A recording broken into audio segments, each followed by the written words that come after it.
Hey guys, B-Man Dan here with Authentic White Tiger Kung Fu. Today we're going to make banana chips. Whether you like them crispy, crunchy, or nice and chewy, either way, we're going to honey glaze them.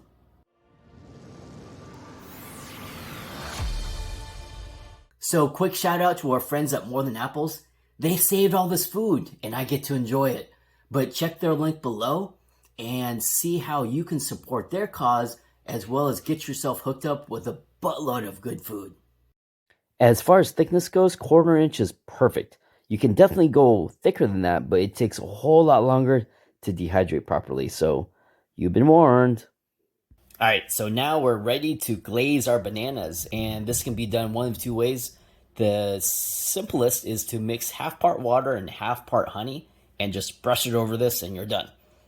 If you have a death wish or masochistic tendencies like I do, you're going to drizzle honey over each and every single one of these and rub it in with your fingers. Hashtag worth it. If you're really good with fillets, you can definitely cut them sideways like this with a really sharp knife. Otherwise, we are ready for the dehydrator.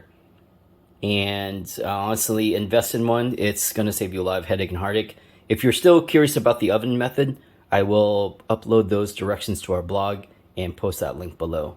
But here's side by side the finished product and the fresh product. Now, depending on your machine, it's going to take about 6 to 8 hours to get to like a chewy with a little bit of crunch.